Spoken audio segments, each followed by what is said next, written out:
Hello, it's Cam.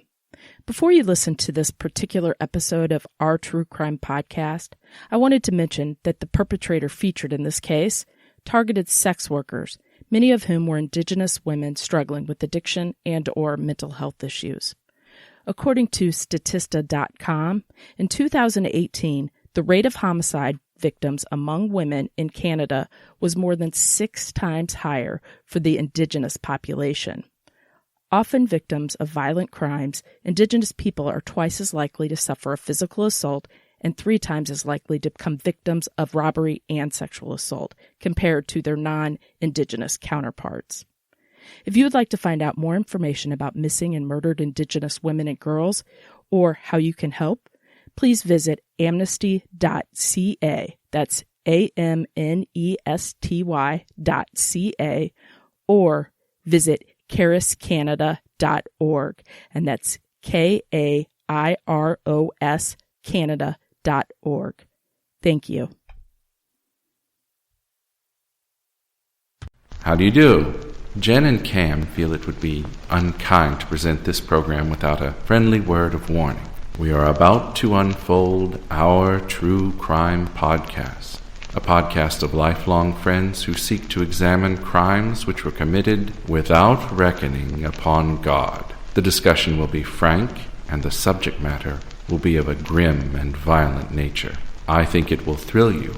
It might even horrify you. So, if there are young children listening, or if you feel unwilling to subject your nerves to such a strain, now is your chance to, well, we've warned you.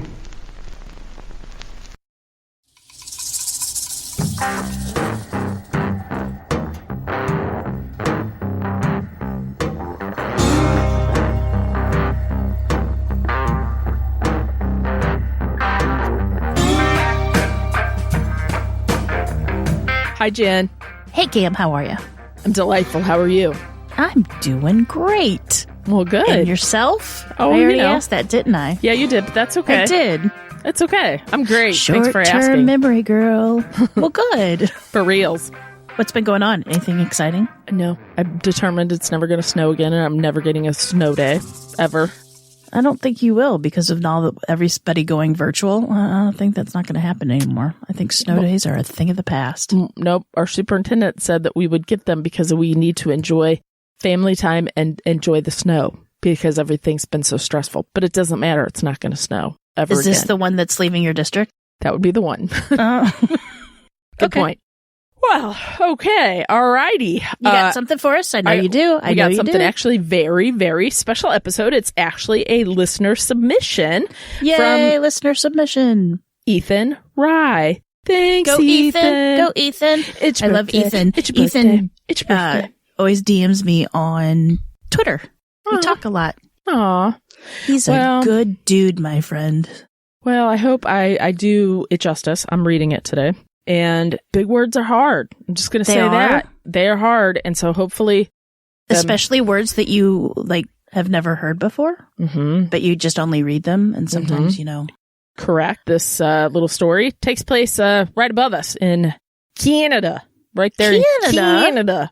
Yeah. I've got a case in Canada coming to you soon. You do? Oh, yeah. Okay. Well, you ready to get started? So maybe those Canadians aren't as nice as we think they are?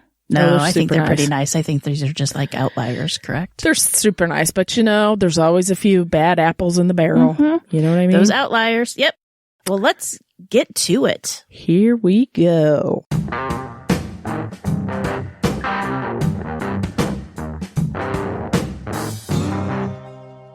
So today, Jen, like I said, we're going to Canada, courtesy of Mr. Ethan Rye. We are going to head over to Port Coquitlam, British Columbia. Now, that's not to be confused with the larger adjacent city of Coquitlam, which is located about 17 miles, or as they measure in Canada, and I love that he did this, 27 kilometers east from Vancouver. And it lies in the regional district of Metro Vancouver. Now, the city was originally inhabited by Indigenous people, and the first European settlers began farming. That's what we're going to talk about today. Farming along the Pitt River in 1859. Eventually, the city was developed as farmland, but now, given the expansion and increasingly density, I guess, of Vancouver, the city has now been developed for suburban housing, especially in the northern and southwestern areas of the city. And as of 2016, the census, the city of Port Coquitlam has a population of a little over 55,000 people. So not tiny, but not very huge either. The farming community gave a lot of access to jobs for a lot of people, and the Port Coquitlam native Robert Pickton and his brother David were just two such people. Robert William Pickton was born on October 24th, 1949, to mother Henry Louise Pickton and father Leonard Pickton. His mom was named Henry? Did you say that? Helen Louise. Oh, Helen Louise. I'm sorry. Yes, his mom was named Henry. Yep. I'm like, okay. No, that's awesome. No, I would say Henri. Henri. Robert was the middle child to the couple and they had two siblings, an older sister, Linda, who is now goes by Linda Wright, and a younger brother named David. He would be raised on the family-operated pig farm, and the family often worked, as we know, farmers do. Their days are like 16 to 18 hours a day. You know, they're out there bright and early, and they work till sundown. Now, many of the neighbors would say that Robert was a very hard worker. In fact, one of them quoted as saying he was a good little bastard. That's a quote from a neighbor. Thanks, buddy. Nice. Pickton's young life was nothing more than just the farm. If he weren't at school, he was at the farm. He was doing jobs like slaughtering animals, but even slaughtering animals would psychologically damage Pickton. Now, here's a little mention of animal abuse for those of you that might want to skip a little forward. And I guess it's not really abuse, it's slaughtering, but still, if that bothers people. So when Robert Pickton was 12, he kept a young calf as a pet on the farm. Now, Pickton would say, I wanted to sleep with it, I played with the calf, everything else. And that was a quote from him. So it was a pet, Yeah, right? it was a pet. He He loved it. However, after I could never be a farmer. Just I just think I think you view life all different. Animal life, you know? Yeah, you do. Yeah. I mean, growing up where we did, there's a lot of farmers and yeah. Mm-hmm. Never. I won't go into it. Okay, go ahead. Sorry. We know. It's okay. Eventually, a family member, though not specified who exactly, told him to go look in the barn. Now, this was after Robert came home from school, and like I said, he's age 12. He's a pretty young little guy, right? When Pickton went and looked in the barn, his worst fears were confirmed. Upside down was his calf, and Pickton said, there's my calf, cleaned out and butchered. And that's your pet, so that's like seeing your pet. I mean, to him, that would have to be totally scarring for life. This incident destroyed Pickton. He wouldn't speak to his family for 4 days after and refused their offer to get another calf. Well, yeah, me too, because all you're going to do is it's going to end up the same way, so why would I try to get close to something else? I digress. Robert said that the event changed his thinking for the rest of his life. He would go on to say to an investigator later, I finally realized that we're not here forever. We're here for the time we're here for. In either 1963 or 64, Robert Pickton dropped out of school and was in special education programs before that, which you must remember was much more limited than it is today. A defense witness later would say that Robert Pickton's IQ was around right at 86. And as we know, that's pretty low functioning, of course, but still pretty low. Robert Pickton was a socially awkward man. Despite this, he was decently known by the community. In high school, girls shunned him, perhaps due to his bad hygiene, which would become stuff of legend. Especially as a farmer. Probably a little ripe. Just a little bit. Even after adolescence, he stank of manure, dead animals, and dirt. His clothes were never clean. He had a fear of showers, which Robert would claim was because his mother always insisted he take baths. In 1978, Leonard Pickton died of unknown causes, and in 1979, Helen Pickton died of cancer. The Pickton family pig farm would go to Linda, Robert, and David. Eventually, the three sold most of the farm to the government for the purpose of urban development. This reduced the farm to around 16 acres. Later, the rest of the farm was sold to the government again, this time for highway development. Robert Pickton came out of the sale pretty well, as he had not only received money from the sale, but he also received a share of the proceeds from real estate transactions. He was also a partner with his younger brother, David, in a salvage company. Beware the salvage pig farmer. You know what I'm saying? All I gotta say about that. In 1996, David Pickton would buy another farm known as Piggy's Palace, which was not too far away from the original Pickton farm. The two of them would also start a charity known as the Piggy Palace Good Times Society. Now, this was a federally registered charity with an alleged mandate to raise funds for service organizations through events like dances and shows.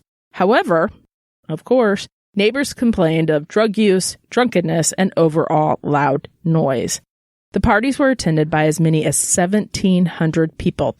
You're kidding me. This harks back to our days of growing up in high school and going to those farmland parties, right? Right. Mm-hmm. The people getting stuck in the mud? Yes. The people who attended these parties noted that it was mainly David involved in all this, not Robert so much. One man by the name of Dave Shepard said, "I'd see Willie," that's Robert's nickname, by the way, but it was Dave everyone knew. Everybody used to party with Dave. The parties were attended by bikers and sex workers from Vancouver's downtown east side, a neighborhood known for its high rates of poverty, open drug use, homelessness, and sex work. As a matter of fact, 80% of the girls and women working in the sex trade came from outside of Vancouver, this area. Sadly, some had not had contact with their family for years, which is always the case. That's sad.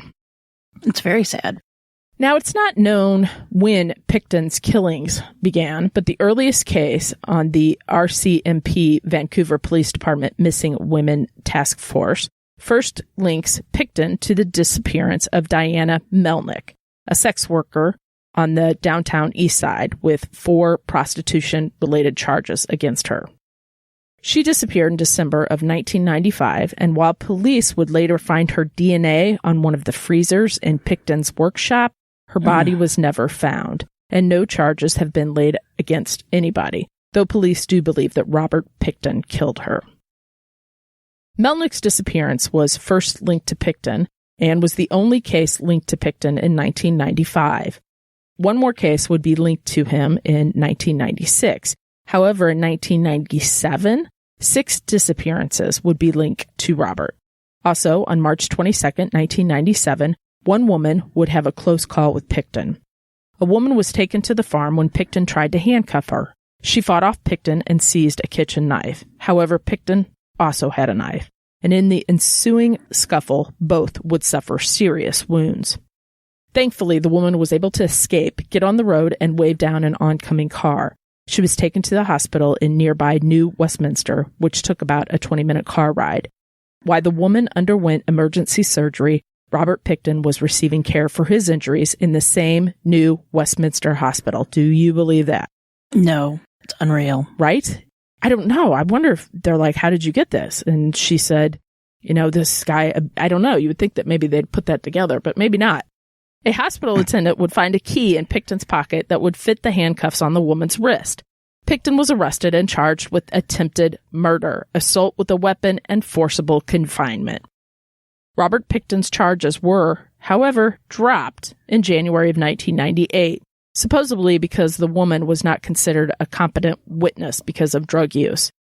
Robert would claim that she was a hitchhiker who had attacked him. Right, buddy. In 1999, more trouble would come for Robert Pickton, but once again, no charges were laid. In early 1999, Bill Hiscox, a worker on the Pickton farm, informed the RCMP that Lisa Yields, a close friend of Robert Pickton, told him that she had seen women's clothing, ID papers, and purses at the farm. Now, Bill believed that they were the property of missing women. Police questioned Yields, but she was uncooperative. It was already the second time Hiscox contacted police about his suspicions, but they couldn't obtain a search warrant based on hearsay evidence. Evidence, of course, that's reported by someone but was not directly a witness to it. Then in the spring of that same year, another informant, though this time unknown exactly who, told the Vancouver police that a single mother named Lynn Ellingson had seen a woman's body hanging in Pickton's slaughterhouse. When questioned by police, she denied the story.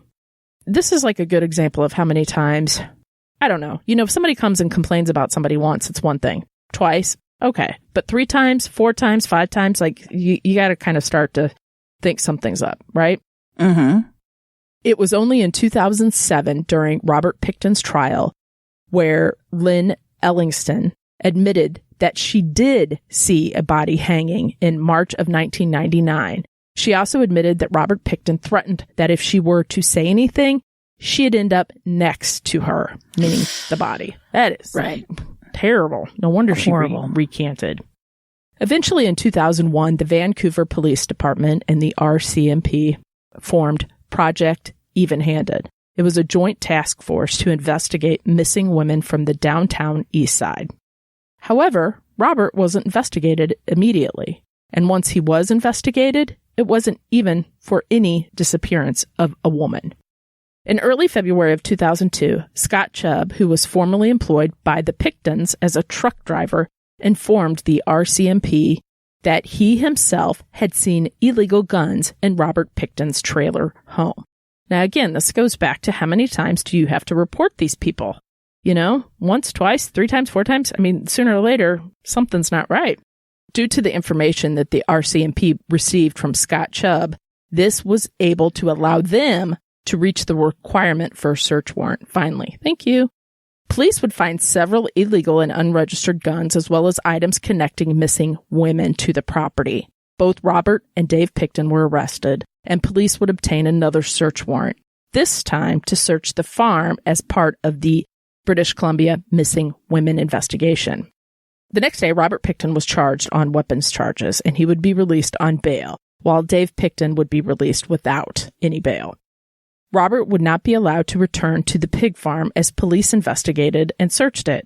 During their search, they found handcuffs, women's clothing, women's shoes, jewelry, and an asthma inhaler prescribed to a woman by the name of Serena Abotsway, one of the missing women.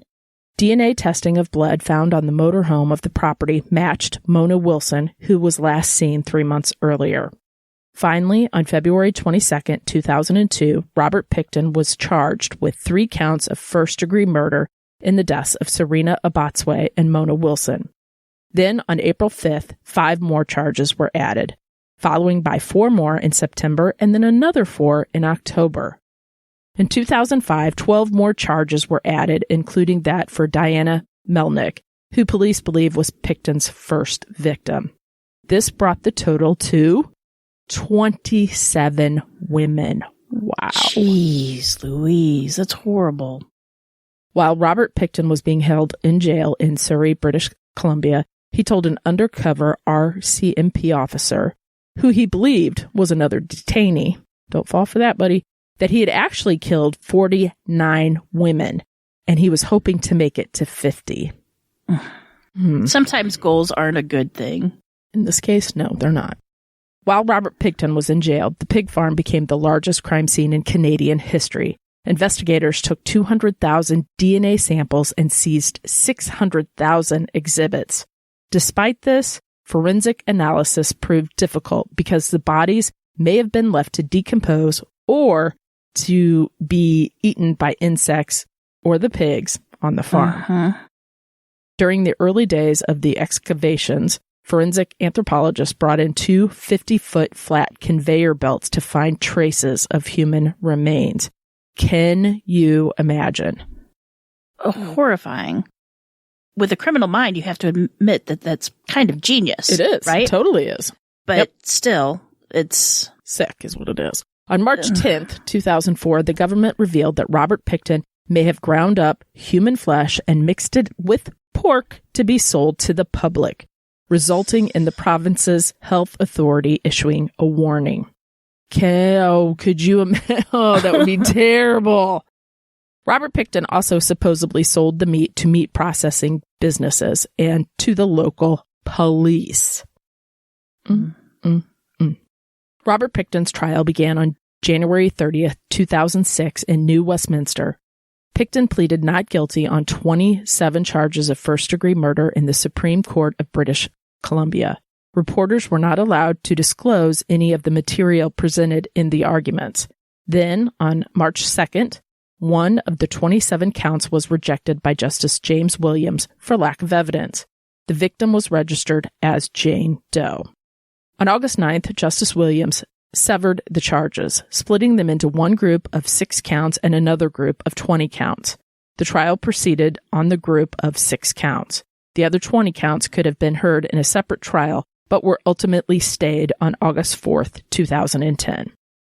The date for the jury trial of the first 6 counts started on January 22, 2007, after being postponed from its original date of January 8th. On the 27th, Robert Pickton faced first-degree murder charges in the deaths of Mona Wilson, who was last seen November 30th, 2001, Serena Abotsway, last seen August 2001, and Andrea Josbury, last seen in June 2001.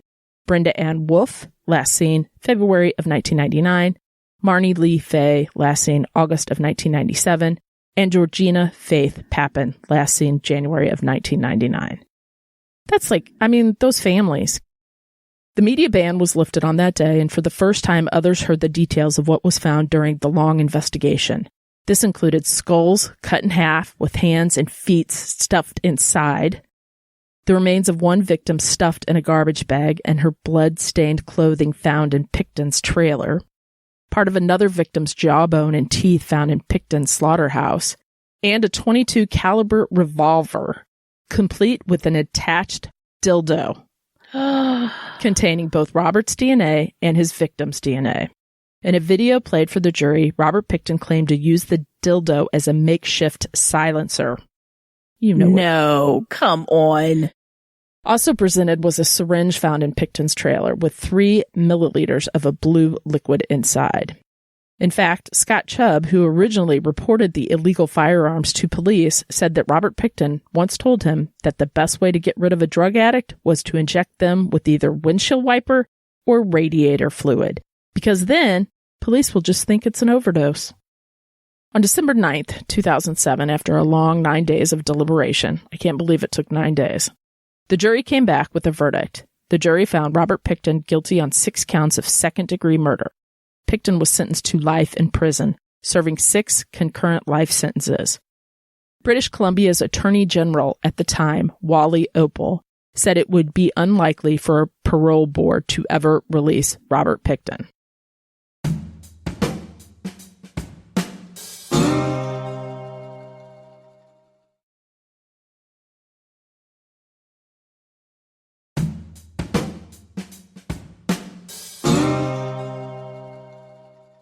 But just like so many of the other cases that we do on the podcast, Jen, Robert Pickton, he didn't like this verdict and he was going to fight it. Of course he did. Of course.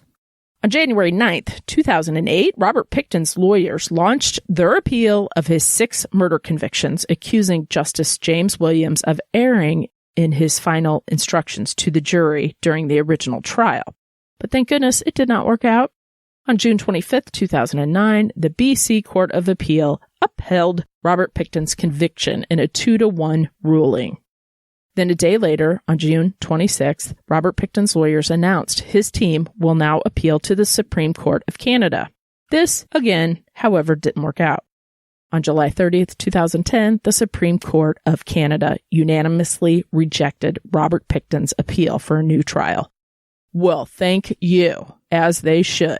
They very much should. They did a good job. So, Jen, where is Robert Pickton today? Jail. Yep. In 2016, a book claimed to be written by Robert Pickton, entitled Pickton, in his own words, went up for sale and got a lot of controversy. Met with a lot of controversy, rather. Pickton apparently got his manuscript out of prison by passing it to one of his former cellmates, who then sent it to a retired construction worker from California named Michael Childress. Michael Childress was the one who would type it up, and in order to get the book out there to the public, Michael Childress would also be credited as the author of the 144-page book, when in reality it was Robert Pickton. Now, Provincial Solicitor General Mike Morris entered a petition from change.org seeking to remove the book from Amazon.com. Also, Premier Christy Clark expressed interest in introducing new legislation, quite like the laws that they have in the provinces of Alberta, Saskatchewan, Nova Scotia, and Ontario to prevent criminals from profiting from such books or their crimes, saying we are actively looking at legislative options that would stop anybody like Robert Pickton to profit from his crimes. And just so you know, most of the states, not all, most of the states in the United States also have that law in place, and that is thanks to Berkowitz, the Son of Sam law, as it's called here. Colorado publisher Outskirts Press ceased publication of the book and asked Amazon to remove it from their site, saying that although Childress's name was on the cover, Robert Pickton was actually the author. And because the publisher wasn't aware of this, they went ahead and removed the book. Robert Pickton, who is now 71 years old, has moved to the Port Cartier maximum security prison in Port Cartier, Quebec in 2018. This prison facility has been the home to many other dangerous killers in the past, most notably Luca Magnotta, who in 2012 was the international, that story exploded when he murdered Justin Lin in Montreal, along with some severe animal cruelty crimes. And he was also the subject of the 2019 Netflix documentary Don't F with Cats, Hunting an Internet Killer, which was awesome, and I suggest you watch it, but it is not for the faint of heart. Nope, I didn't watch it. I know the story. I don't need to see it. It was awful. Can't do it. Nothing bothers me. It bothered me. No. Both of these men are pieces of shit, and I don't want to. That's what they should just name the name. Port shit in Quebec. That's what they should call it then. It's not that. It's not their fault. No, I'm sorry. Just the name of the facility. Not, you know what I mean. They harbor shit. Yeah. Keeper of. The last known thing that Robert Pickton was in the news for recently happened in March of 2020 when 2 inmates tested positive for COVID-19, although it was never said whether or not Robert got infected, but he's still alive and breathing. So there you go. It's a shame. And if you're wondering where Dave Pickton is, in 2012, he was sighted in Vancouver's downtown east side. Now, that's the same place where his brother, Robert, found most of his victims.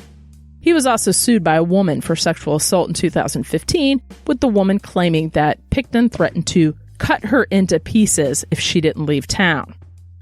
Oh, Lord. And apparently, one of his last known sightings was in Victoria, British Columbia in 2019. And that, Jen, courtesy of Ethan, was the story of Robert Pickton, the Pig Palace Pig Farmer murders. I just added that. Yeah. Good job, Ethan. Yeah, man, I tell you, just like you said, it's so terrible, but what an ingenious way to hide crimes. And if he killed 49 and they only got him on that, I mean, but with pigs eat anything. They really do. I know. So, and quickly. My question is, do you know, I tried to do a quick internet search here. What happened to the pigs? I'm sure they were slaughtered, but did they sell them as meat? Or I don't know. No, I don't think they could. Meat go to waste? That is a good question. I would think that they probably were slaughtered and disposed of, because you can't slaughter them and thinking that they have consumed a human carcass and then feed it to people. But I would guess that they probably were all slaughtered and destroyed. But I would think so too. But that's a good ethical question. It is a good ethical question. Just because they were raised on human or maybe somebody meat. took them, but who's but what farmer's going to want to take that in and feed them and not get anything? You know what I mean? They're obviously, you farm animals to make money. But this is gross. I mean, if you are found dead and you have been half eaten by your animal, they will put that animal down because they have tasted human flesh, right? Yep. So probably the same thing with the pigs. Plus, I would think that would be a terrible reminder. Like who? Yeah, but who would know the pigs? I mean, unless you're the actual owner of the pig, I don't think I don't know. The ethical thing to say. Here we have lot 16 from the Piggy Palace farm located down the block, right? Like I would think ethically, but that doesn't mean what you're supposed to do and what you actually do are often two different things. But then just think of all that meat that has gone to waste. I mean, I don't know if I could eat pig that I knew had been, the pig had been raised on human feed. But then if you don't know what's the difference and all that food has gone to waste, I don't know. I don't know either. If anybody knows or wants to talk about it, hit us up on our Facebook group, our True Crime discussion page. And we'll talk about it. I want everybody's opinion. Because in a way, I'm just like, let's feed people that need to be fed. Animal, but then again, but you can't do that. That's terrible. I don't know. What do you mean that's terrible? Feed the people that need to be fed. But I guess if you told them, hey, there's a chance that there could be human, maybe certain people wouldn't care that they're just hungry and they need the food. But if you don't even know, I mean. Yeah, but like I said, I think ethically it would be the right thing to do. The police. You would think so. But then also ethically, how many pigs did they have on site? And you slaughter all that. That's thousands. It could be thousands of pounds of meat that could feed a bunch of people. And you know, maybe. And I'm not just saying like the poor or the needy. I'm just saying. Well, I know one thing, people. Feed people. I'm never eating at your house again. No meat dishes at your house. Who knows what you're going to feed me? I'm going to feed you whatever the butchers are selling me at Schnucks. Is what I'm doing. Mental note. Only eat the cheese tray. Don't even eat the cheese tray. There's a chance it's been licked by the dog. I'm just curious. No, I got you. A dilemma and, for me. Maybe he had, who knows, maybe he had certain pigs that he fed them, you know what I'm saying? Like, because, on farms, you pin them off according to sex and size and all that stuff. So maybe I don't know. That's a good point, Jen. I'm just curious. I wouldn't want to knowingly eat a pig that has been raised on humans as food, but no, I don't know. Another topic we cover here on the old TCP. It's just how my brain works. Sorry. I got you. That's not what I would be thinking about. And I do know that, Robert Pickton is huge. He's been in a subject of not only documentaries, but he's been fictionalized in a lot of TV shows. I know for a fact Criminal Minds did one. Was there a Hannibal Lecter episode? Do you know? I don't know. Or maybe it was, Jennifer, I watched so many TV shows and maybe that I can see it in my head. And maybe it was Criminal Minds. I'll go look at the clip. Yeah. But I can see it with the guy walking across and I can see it in my head. That was a good, Ethan, big shout out to you, buddy. Good job, buddy. Yeah, that was awesome. And until next time, Jen, remember, lock your doors. And keep passing by those open windows. Bye-bye. Love ya.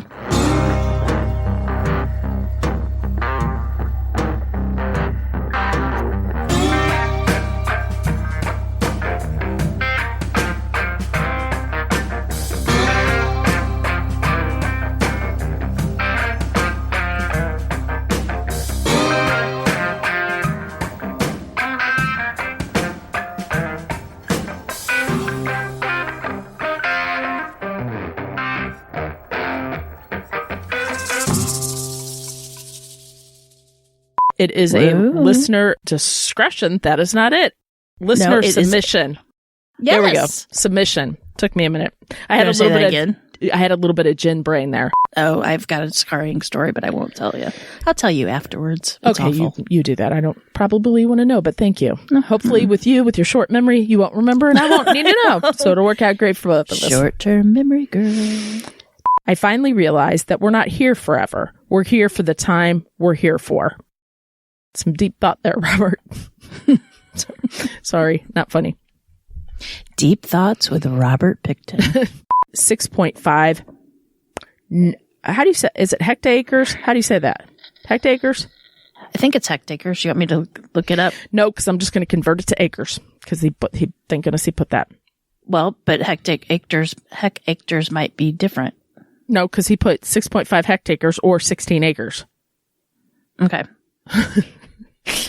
So yeah, then hectaacres are different than an acre. No, they are, but that's not what I'm asking. I know, no, but I don't care about that. I didn't know how to say the word. I know. Acres. I know, but I'm just saying 1 hectare is 2.47105 acres. I don't care about that. I just don't know how to say it. That's all. That's probably what they use in Canada, right? They don't use acres. No, we're the only ones that use that don't use the metric system. The United States only uses our whatever it's called. In early 1999, Bill Hiscox. Yep. Hiscox. I'm sorry. It's and he's going to take it on down to the piggy parlor. Oh, Jesus. Okay. And it was already the second time Hiscox. It was already the... Stop it right now. Okay, stop right here. Are we sure that's how you pronounce his name? How would you say it? It's his, H-I-S, Cox. His Cox. His Cox? It's his Cox. How else would you say it? I don't know, but let's figure it out. If you say it together, it's fine. His Cox. But no, it's Hiscox. Mm-hmm.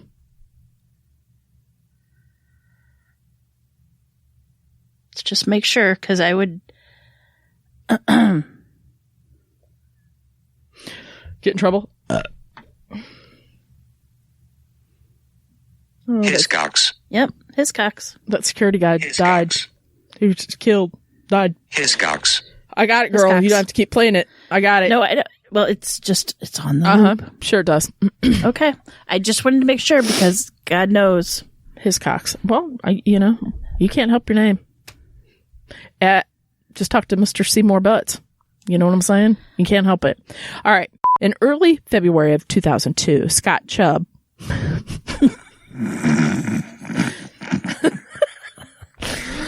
Boy, this would be. Is he friends with Hiscox? I don't know. They met at Piggy's Palace. Oh, I almost. Right. I always think that somebody's doing us a. Well, I thought, what a good joke would that be to play on somebody? Honestly, like submit this thing. And you did research all this, right? Yeah. But that's freaking hilarious. It's just I wonder if he well, names always crack me up. That good old yearbook teacher. I would cry laughing at some of the names. Okay, here we go. Hiscox. Yep. Okay. I'm telling That you. doesn't look but it didn't look like when they actually spelled it, like when they used the I don't know what to tell you, Jen. It looks like high skax, and then they play it and it's Hiscox. I don't know what to tell you. I know that you're not happy with that name. No, it's fine. Cox. I just don't want to get tons of emails going, it's not how you pronounce that. It's not Hiscox. Are you guys perverts? Well, That's what I'm worried about. You know what his mother's maiden name was? Her boobs. Get it? I just made that up. It was. I know you did. Oh, okay. I thought it would be like her first name is Ima and her middle name's Yeats. No. Ima Yeats. Hiscox. Oh, shoot.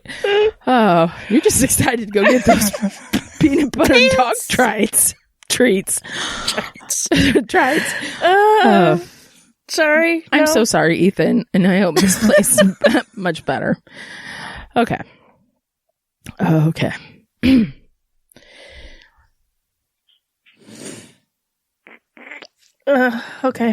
Due to the information that the police received from Chubb,